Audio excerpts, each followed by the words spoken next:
मैं नाकाम हो गई हैदर। मुझे अपनी परवरिश पर बहुत फख्र था, लेकिन मैं एक अच्छी माँ नहीं बन सकी। मेरी तालीम में कहाँ कमी रह गई? मुझसे क्या चूक हो गई हैदर, जो मन्नत के साथ ये हादसा हो गया? मेरे बच्चों पर ध्यान नहीं दिया, वरना जो मन्नत ने आज किया है वो कभी नहीं करती। मैं हार गई हैदर, मैं हार गई।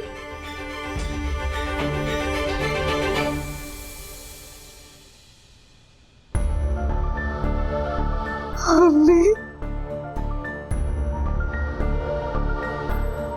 रोने का वक्त नहीं है, अल्लाह का शुक्रिया करने का वक्त है ये मेरी बच्ची। अल्लाह का शुक्रिया कर कि ठोकर जरूर लगी मगर जख्म नहीं आया। अल्लाह ने बाल बाल बचा लिया। अम्मी, मुझसे कहाँ चूक हो गई? मैंने बच्चों को सही और गलत का फर्क सिखाने में उम्र बिता दी। मन्नत ने ऐसा क्यों किया? मेरी तरबियत में क्या कमी रह गई अम्मी? मैंने तो बच्चों को कभी भी किसी बात के लिए नहीं रोका। मैं बच्चों की माँ कम उनकी दोस्त बनी रही। तो फिर मन्नत ने इतनी बड़ी बात कैसे छुपाई मुझसे? क्यों नहीं मुझे बताया? मेरी तरबियत में कहाँ कमी रह गई अम्मी? या मेरे लाड प्यार ने उसे बिगाड़ दिया, या फिर उसकी नजर में मेरे लिए वो इज्जत ही नहीं है कि वो मुझे ये बताती। मैं कहाँ चूक गई अम्मी, जो मन्नत ने मुझसे इतनी बड़ी बात छुपाई? तुझसे कोई चूक नहीं हुई है दुआ, और तू खुद को इल्जाम देना बंद कर दे। देख दुआ, मन्नत बड़ी हो गई है और तूने आज तक उसे बहुत अच्छी तालीम दी, उसे सही राह पर चलना सिखाया है। मगर मन्नत अपनी ना तजुर्बेकारी की वजह से बहक गई। बच्ची है वो। नहीं अम्मी, सारी गलती मेरी है। मेरी ही तालीम में कमी रह गई, मेरी ही तरबियत में कोई कमी रह गई। वरना वो लड़का फरहान मन्नत को अपने चंगुल में नहीं फांस सकता था। मैं तो ये सोचकर लरस जाती हूँ कि अगर इबादत ने मन्नत को नहीं बचाया होता तो हमारा क्या होता अम्मी? इस घर में इंसान रहते हैं या जोकर? ये घर है या फिर सर्कस? हर किसी के चेहरे पर एक नया मुखौटा लगा हुआ है। समझ ही में नहीं आता है कि कौन सा चेहरा किसका है।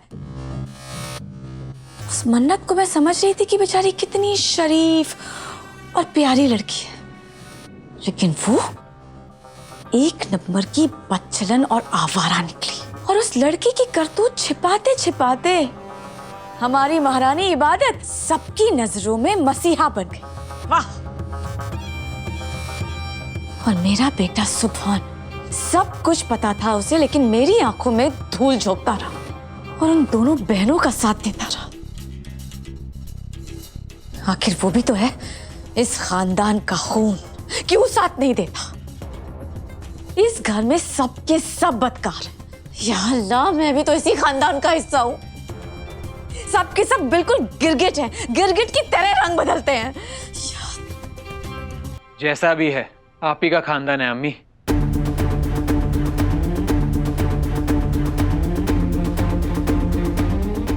और मुझे ये सब देखकर कोई हैरत नहीं है। मैं तो बचपन से ही आपको रंग बदलते हुए देखता आ रहा हूं। मेरे लिए ये सब कोई नई बात नहीं है।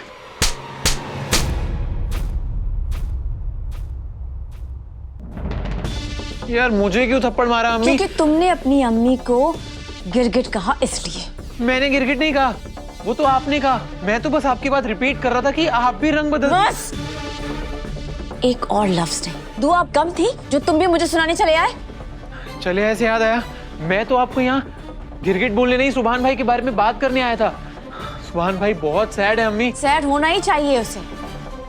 अपनी अम्मी की बजाय उसे दूसरों की परवाह है ना। उसे सब कुछ पता था, लेकिन उसने सारी बात मुझसे छुपाई। इसी की सजा मिल रही है उसे। अम्मी, आप इतनी हार्टलेस कैसे हो सकती हैं? सूफी, भाई का चल के हाल तो देखिए, भाई का दिल टूट चुका है अम्मी। इस उम्र में दिल टूटना इतनी बड़ी बात तो नहीं है ना। यहाँ बैठ, अपने आप को संभाल दुआ। और एक बात कहूं, इबादत का मन्नत को बचाना कोई इत्तेफाक नहीं था, ये तेरी तरबियत ही है कि इबादत ने अपनी बहन मन्नत को मुसीबत में अकेला नहीं छोड़ा। ये तेरी परवरिश है। जो इबादत ने मन्नत को बचाने के लिए अपनी जान की परवाह नहीं की, वो अपनी जान पर खेल गई। मेरी बच्ची, ये तेरी तालीम है कि तेरी एक बेटी अपनी इज्जत की धज्जियां उड़वाती रही, गालियां सुनती रही, ताकि तेरी दूसरी बेटी रुस्वा ना हो। तू अगर एक अच्छी माँ ना होती तो तेरे बच्चे खुदगर्ज होते। तू अगर एक अच्छी माँ न होती तो इबादत मन्नत को बचाने के बजाय अपनी जान बचाने के बारे में सोचती। और इस सब के बावजूद अगर तुझे लगता है कि तेरी तरबियत में खोट है, तो फिर तू अपने साथ नहीं, इबादत के साथ नाइंसाफी कर रही है। तेरी एक बेटी गलत राह पर चली गई तो तुझे अपनी तरबियत पर शक हो रहा है।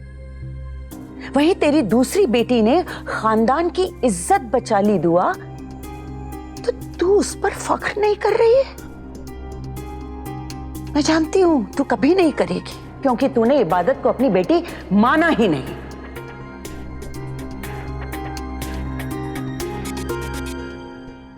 और अगर हम चाहें तो टूटे हुए दिल जुड़ भी सकते हैं। व्हाट? नानी अम्मी, दिल टूटा है? कोई कप का होल्डर नहीं जो ग्लू लगा के जुड़ जाएगा? बेवकूफ, मैं निकाह करके दिल जोड़ने की बात कर रही हूँ। मतलब ये बेटा, मेरा शहजादा सुभान मन्नत और उस कमजोर फरहान की मोहब्बत की वजह से उदास है ना, लेकिन उसे गमशुदा होने की तो जरूरत ही नहीं है, क्योंकि उस फरहान की कहानी तो खत्म समझो। और रहा सवाल दुआ का, तो उसे मैं तुम सबसे बेहतर जानती हूँ। आज जो कारनामा मन्नत ने किया है, उसके बाद दुआ जल्द से जल्द उसका निकाह करा देगी, और मन्नत ना भी नहीं कर सकेगी। हमें बस इसी मौके का फायदा उठाना है मेरी जान, और काजी साहब को बुलवा के जल्द से जल्द मेरे सुभान और मन्नत का निकाह पढ़वाना है। बस तुम जल्द से जल्द दुआ से मेरे सुभान और मन्नत के निकाह की बात छेड़ दो। आपका दिमाग खराब हो गया है अम्मी।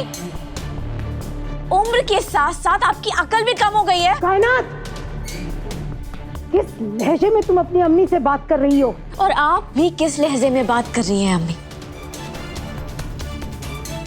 वो लड़की रंगरलिया मनाने के लिए गई थी और आप चाहती हैं कि मैं अपने बेटे का निकाह उसके साथ कर दूं? हरगिज नहीं अम्मी। मेरे सुभान का निकाह उसी से होगा जिस लड़की का दामन पाक साफ होगा।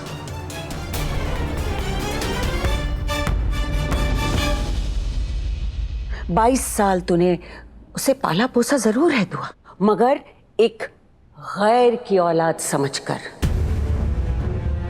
तूने कभी उसे अपनी बेटी नहीं माना, तूने कभी उसे माँ का प्यार नहीं दिया। वो तेरे प्यार के लिए तड़पती रही दुआ, लेकिन तूने उसे कभी भी सीने से नहीं लगाया, कभी उसके सर पर प्यार से हाथ नहीं फेरा, कभी उससे मीठी मीठी बातें नहीं करी जैसी हर माँ अपनी बेटियों से करती है।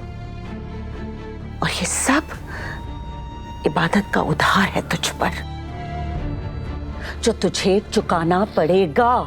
ये वक्त नहीं है इन बातों का। किस वक्त का इंतजार कर रही है तू?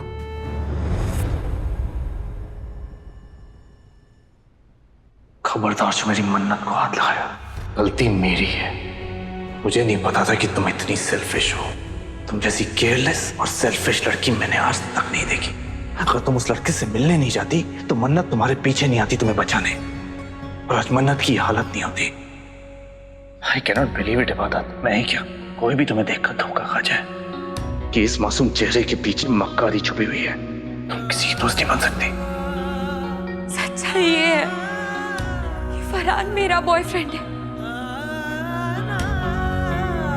फरहान घर पर मुझसे मिलने आता था, और आज आधी रात को मैं फरहान से मिलने गई थी इबादत में।